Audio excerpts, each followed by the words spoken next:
Ladies and gentlemen, I have recorded thousands of videos about chess. I have covered a plethora of different subjects, topics, players, computers, situations, and so on and so forth. But one of the rarest videos on this channel is the one that you are watching right now, because it's only the second time I have ever done this. The first time was 4 years ago. And since then, I've definitely gotten way more jacked, way more handsome, have a higher blitz rating on chess.com, and I'm a better presenter.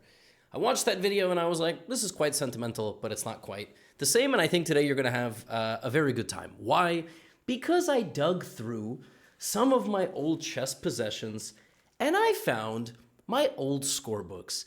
These little notebooks are how you go to local chess tournaments. You write down the moves, you put in your name up here, you put in who you're playing, and so on. And this is from October 2003. I was 7 years old. This was the first calendar year of my life that I was playing chess. The first tournament that I ever played was January 2003. That is October 2003. Now, I had an American rating, a USCF rating of around 1100 at this point. Yes, I was 1100 at 7 years old. Back then, that was actually very impressive. Now, if you're not like 1700 at 7 years old, you think I'm exaggerating. I am not. You are basically a nobody. But at the time, I was quite impressive and I was going to tournaments and I found these scorebooks. I'm actually kind of impressed that at 7 years old, I could notate 100 moves against high schoolers. And so that's what I will be showing you in this video. 3 games from this notebook. I looked at these games. I was cracking up. The last game of this video in particular, I couldn't even believe it. I had to go find the game. And one thing that makes these videos kind of sentimental and funny in some ways, it's I look up these players. I'm like, did these players stick to chess? And the answer is no. No, these games are from 2003, but many of these players quit chess in 2004, 5, 6, 7, and they have not come back to playing. I don't know, like obviously they're adults now. They were maybe even adults when I played them. They might have been 16 or 17 years old or something like that. And now it's crazy to think that now they're the same age or older than me, and I'm 30. That's unbelievable. Let's get into the games. This is going to be quite fun. This first one, this was a tournament that I played where I was the lowest rated player by far. My opponent was 1400, and I played the move e4. Now, my opponents at the time, like, look, when I was 7, ain't no chess.com, ain't no Chessly, shout out Chessly, ain't know how to win at chess. You learn openings like in a super random way, you know, that's just the reality. All I knew about openings is you develop your knight and your bishop. Sometimes you develop the second knight. Sometimes you play the pawn 2 squares, sometimes 1. That's what I did, you know, knight f3 and bishop c4. So what's funny is that now, 23 years after this game is played, this Italian versus Sicilian, which is considered not the best way to play for white because, you know, black can play e6 and d5. This is actually where top grandmasters are going with their opening theory to avoid all of the stuff after, you know, the open Sicilian. So back in my day, you could say I was a pioneer. Really, I was just developing the pieces to the squares. d6, tiny Gotham, like really, really small. Even in 6th grade, when I was 11 years old, I was the smallest one in the class. And that's because I skipped a grade.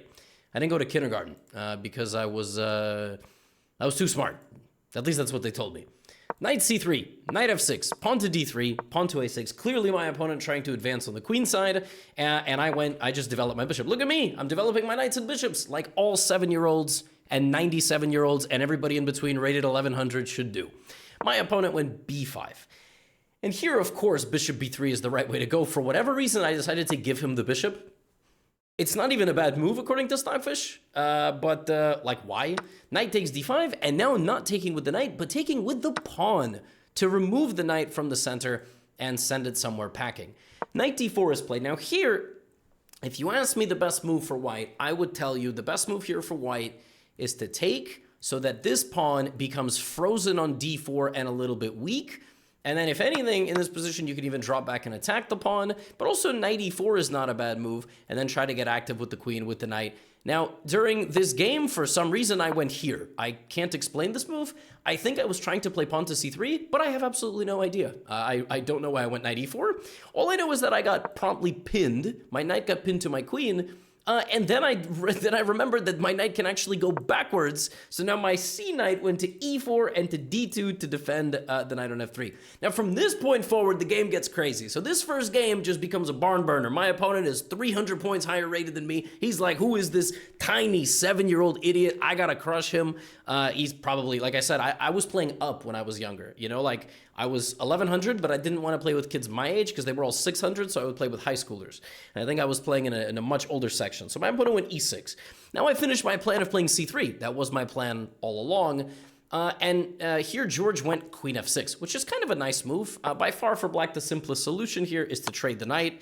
I take back, and now black can, first of all, just take a pawn. I just, like, hung a pawn.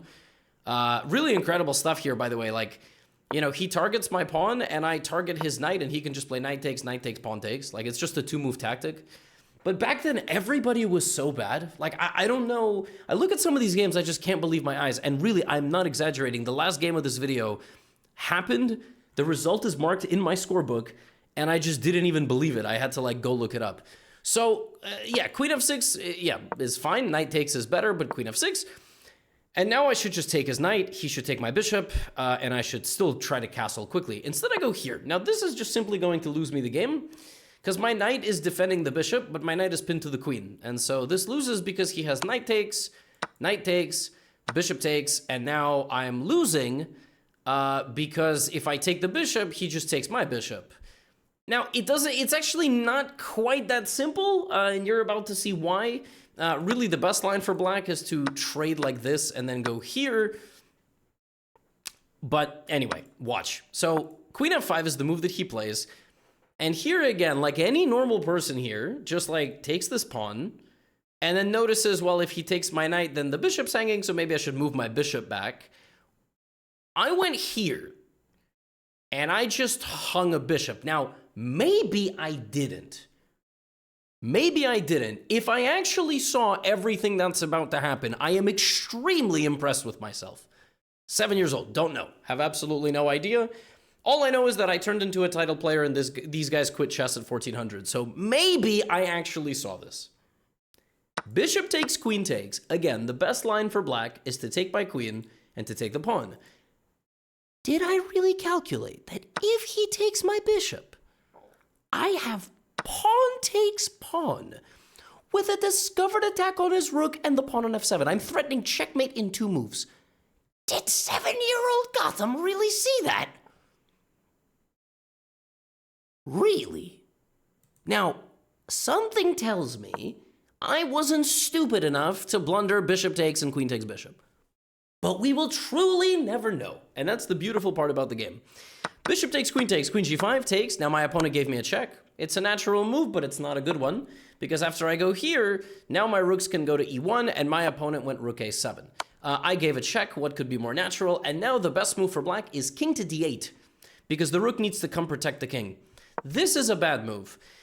But only for one reason, and it's completely unfindable, I think, for an impatient little 7-year-old. You know, here, it's much more natural to get hit with a move like rook e1. This is a move I would understand. The move queen b6 traps the black rook. The black rook cannot go there because of my pawn, and if it goes to a8, I have queen b7. So queen b6. Instead of that, I took on f7, and I lost all of my advantage, which is why I would like to think maybe I wasn't such a big genius, but I actually just don't know. Now, here my opponent, according to my notation, played a completely outlandish move. I do not understand this move. I don't know what my opponent was thinking. My opponent played this. Maybe he was trying to take the pawn with the rook.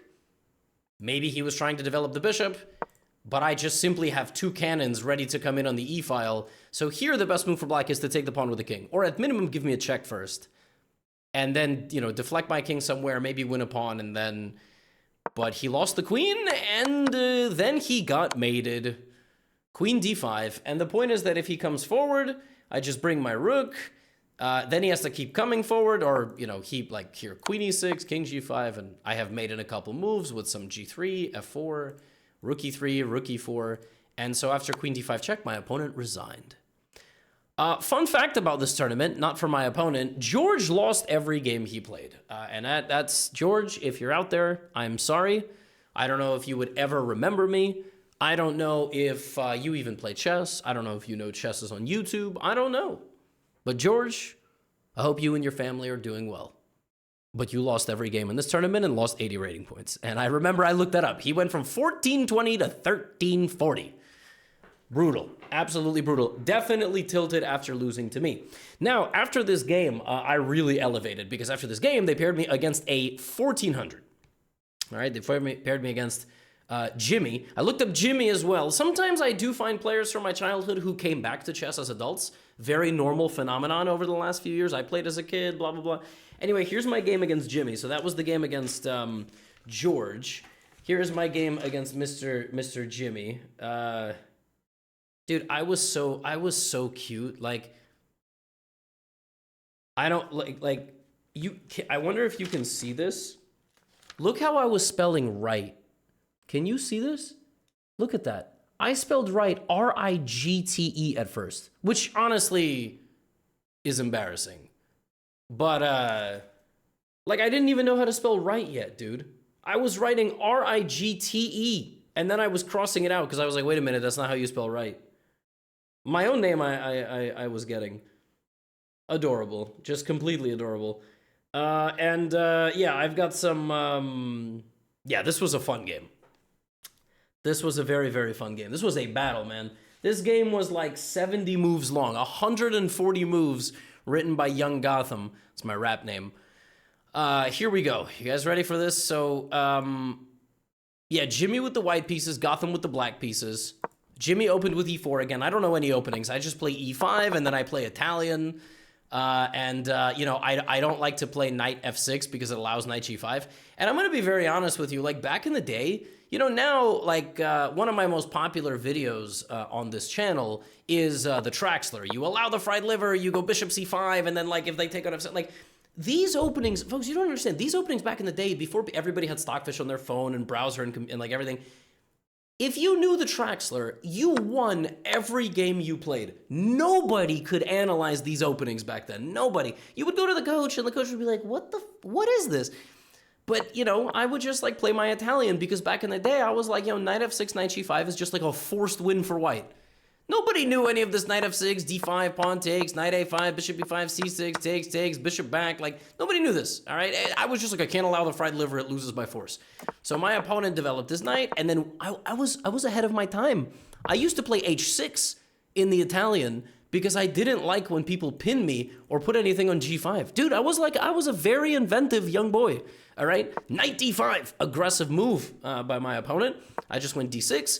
And my opponent made just the same as me. And this is, by the way, just side note, you see how this position is like completely symmetrical and you have absolutely no idea what to do, hence our completely random pawn moves. This is why I don't like teaching e4, e5 to regular chess beginners, because you get the completely same position and then it's like fighting in the mirror, okay? And that just like doesn't work, okay? So that's why in e4, e5, I like the Vienna. I like something a little bit more aggressive. I like some more aggressive stuff. I like to give people different ideas to play certain positions. Now, okay.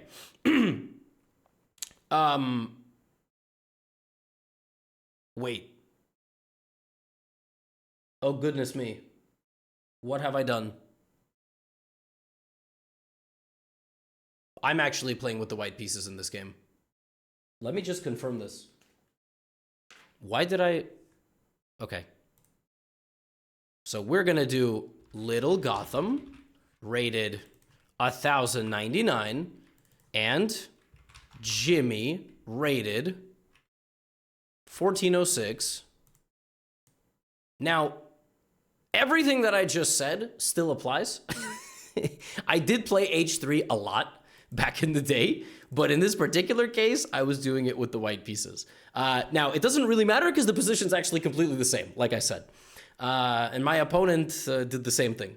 So back in the day, I used to always, like, I never wanted to be pinned, because if you get pinned, for example, if you get pinned and knight to d4, then they can take on f3 and damage your pawn structure. And that is why I always enjoyed moving the h-pawn forward, okay? Now, everything I said still applies, by the way. The position is completely symmetrical and is difficult to play. And let me just make sure that in this game everything is correct. It is correct. Okay, why did I... I don't know. I have like flu brain, and the last like 2 weeks, my brain just hasn't worked. So a6, bishop b3, knight a5, and here I went c4, just the true sign of a kid who has no idea what he's doing. Jimmy very correctly traded off my bishop on the b3 square. No, just getting the bishop pair. That's probably what he was taught, or not. And now he plays c6, attacking my knight, and we have this position. So little Gotham traded off his light squared bishop and his active knight and has absolutely nothing to show for it. But I'm willing to bet that in this position I played the move bishop to e3 because I feel like back in the day, I like at least at some point I'm gonna trade this bishop because I always traded these bishops. Like when the bishop was pointing at me, I would play bishop to e3. And yeah, I see it in a few moves. So first I brought my queen back. My opponent, I brought my queen back. Yo, I was good. Do you know why I brought my queen back to d1? Are you paying attention? Hey, look at the screen real quick. Stop what you're doing and pay attention. I went queen d1 because I saw that Jimmy can play bishop takes pawn, pawn takes, and queen takes knight. Damn. No wonder I became an international master. Oh, look at me, queen d1. And this is chess right here. Even a little old Gotham. You know, you gotta spot your opponent's threats. You also have to put the right name tag, which color the person played. Pawn takes, pawn takes. Now here I start preparing a little queenside advancement. That just loses a pawn. Like here, Jimmy could have just played bishop takes, b4, pawn takes, and taken my rook. I really doubt I calculated bishop takes h6, which would have defended my rook and enabled the move pawn takes b4. Anyway, bishop to b6. Now I went bishop e3. I told you I was going to make this move. Now Jimmy plays a crazy move. Bishop again back, trying to defend it with his own rook. That move is silly. I go rook c1 attacking his pawn. Now we're both trying to maneuver. Oh, rook a1 is a horrendous move, Mr. Gotham. You have to go rook c3. Defending the pawn, but also keeping an eye on this pawn. You can't play so passively. No positional skills. No finesse. Not yet. He goes here. I bring my queen to defend my pawn. He plays rook a4, a powerful move that accomplishes quite literally 0. Now I play rook a2. I'm trying to double up my pieces. Jimmy goes queen here. I happily trade the queens, and now I play rook a1. So now he can't actually break through my queen side. He goes all the way to e8, and I'm like, I gotta bring my rook over here now. And then I make a pawn break in the center. And actually, I'm outplaying Jimmy, who's rated 1400, which is quite nice. Here, like, his bishop is just so bad. He ends up going rook c8, which, again, extremely passive. The move the computer likes here is super, super high level. You can pause here and try to find the best resource for white. Very instructive. e5. Trying to hit this pawn, make it move, weaken c5, and even if he takes, knight b3, knight c5, absolute positional domination, terrible pawns, terrible bishop, and white just has an advantage. If I had a destiny to be as strong as Magnus Carlsen, I would have played e5, but I went f4, and then I went f5, and still, I actually had a very good position. In this position, if I had rotated my rook play and attacked the king, I probably would have gone on to win this game, and like this was probably the best moment. I just have an advanced pawn, it's with my knight, the bishop is still miserable, I'm still threatening knight d6. Jimmy went here and just gave me the pawn on g7, and now I'm actually just totally winning. So at this point, the winning move for white, again, you can always try to find it if you want to find moves that I did or didn't find. The best move in this position is for me to bring in my second rook. Rook f2, followed by rook f7, followed by rook e6 and rook e7, and even knight to e8, and he just cannot stop the attack. Rook f2 comes in. I'm threatening all sorts of stuff. For example, rook takes. I have check. If he runs away, I fork him, so he can't do that. If he goes king d7, I play rook f7. If he runs away, he is going to get completely blasted by these pieces. Knight e8, knight e6, rook c7. It looks like he can survive, but really, I do not think so. Yeah, this is resignable.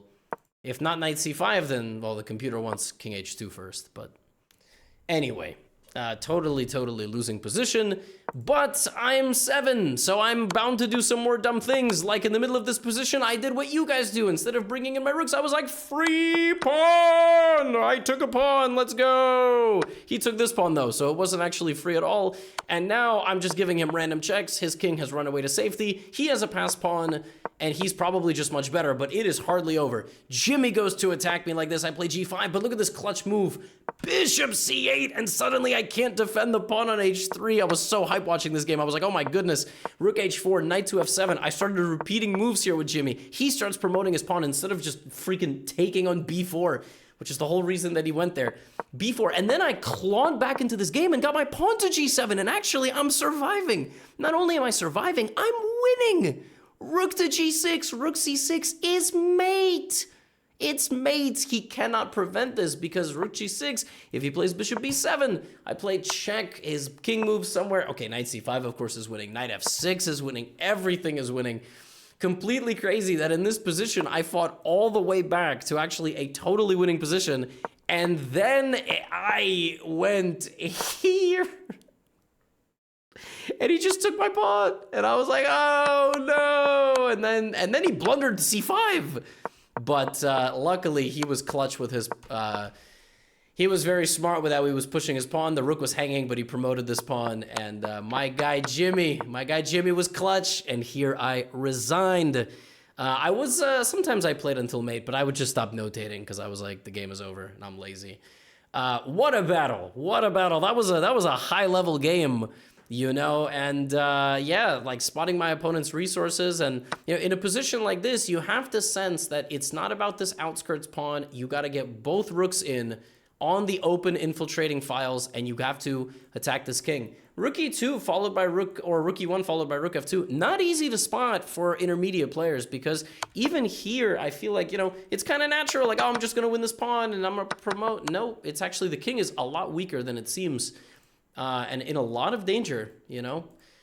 So that was instructive. Now, this last game, I promised you at the very beginning of this video, you are not going to understand, and you won't, because I didn't, okay? So here we go. So I played e4, my opponent went c5. Now, this is how I know I played white, because I didn't play Sicilian yet. Sicilian, I started playing at like 1600, I think. Now, I went knight f3, my opponent went d6. Now, yo. I am such a gangster. Like, you know, bishop c4 is a normal move, right? That's what I wanted to play. That's what I always play, 4 knights. Also open Sicilian. I didn't know that at the time. But in this game, I played h3. Okay. I think I was just like, I don't want him to pin me. I was like, and pins are going to play a pivotal role in this game. You're going to see some hilarious pins. I was watching this game like, what was I doing? You know? So I stopped the pin, and then instead of putting my bishop on c4, I put my pawn on c4. Like, this is some sort of mega Sicilian strategy out here. So he went knight f6. I went knight c3. Shout out Carl. Carl sounds like the name of a 60-year-old. I can't believe children are named Carl around the world. Like, no disrespect. I just, you know, Carl's a grown name. Carl is a DMV appointment name. I'm just my thoughts. If you named your kid Carl, you had better options. No, okay.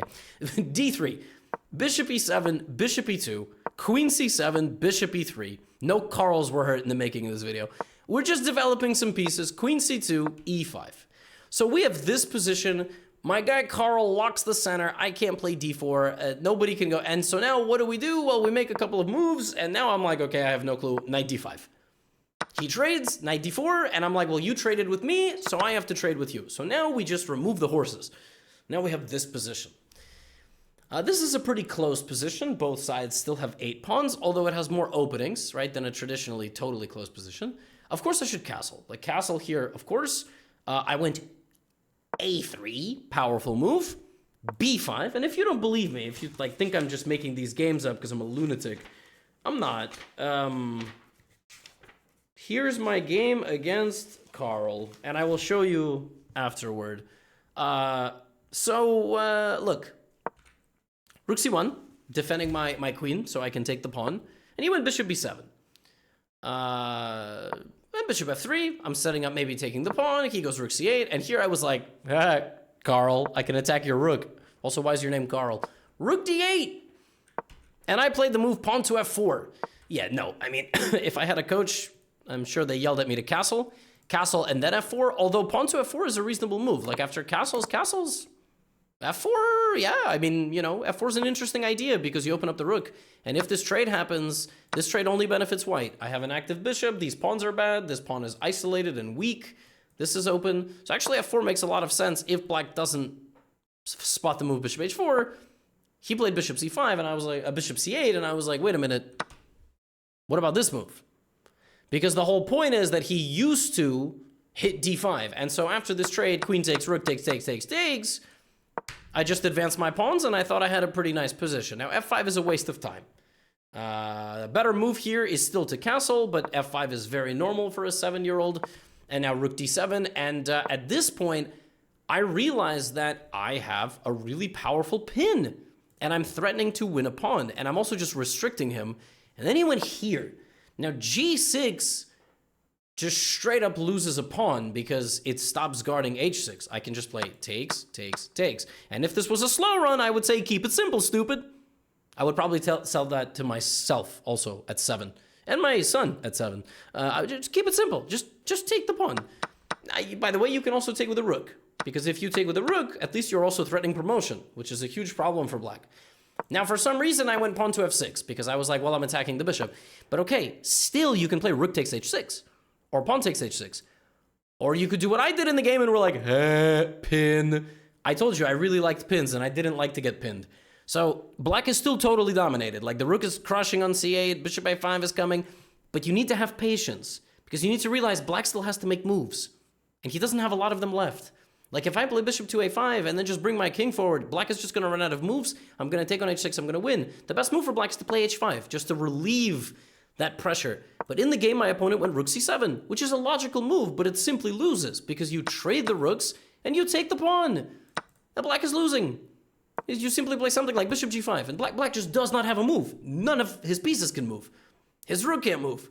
He goes king F8, I play H7. Black can completely resign here. Like everything loses. He has 0 moves. Check and bishop G7. It is completely lost. And otherwise, you just walk the king over here and you win.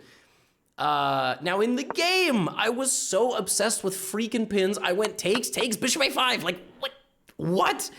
And now my opponent has the last chance to get rid of this pawn, but he goes here. And now you play takes, and take on H6, and the game is over. But you should probably take with the pawn. Because now if you trade the rook, he has the ability to get away, which didn't exist previously. Instead, I went B4 because I was so obsessed with the spin, and he went H5, and now I have nothing. I was watching like, oh my gosh, little Gotham, what are you doing? Keep it simple, stupid. So G3, now G3 is insane because like, dude, move the king. Let it be known I can still castle, which is awesome. But like, he's gonna go here. So you gotta stop him, man. I went G3 because I was like, he's gonna play H4. Ain't nobody gonna play H4. What are you doing? And now I'm just losing. I'm really losing. He's gonna go check and he's gonna win all my pawns. This is my last chance. My only chance in this game is to infiltrate over here and maybe win his pawn and maybe promote. But it doesn't even matter. Like, even with the best possible play, he takes this pawn, he just promotes. Like, the pawn that I never took, he starts promoting. So I'm looking at this game like, damn, I'm gonna lose to Carl. I'm so much lower rated than Carl. Oh my gosh, rook G5, and like, okay, I take the pawn on H2. And then for some reason I went here. Like, why did I do that? And then I gave him another check, and then I pushed my pawn, which is the wrong move. I should take the pawn on H2, obviously. He went here, takes, and my notation stops here, okay? So I just want to show this to you. Like, of course, black is totally winning. Black has 2 extra pawns in the endgame. Maybe there's a chance white can survive, but I'm not so sure. Anyway, my notation stopped. Maybe both me and Carl got low on time, and so we didn't have to notate anymore, right?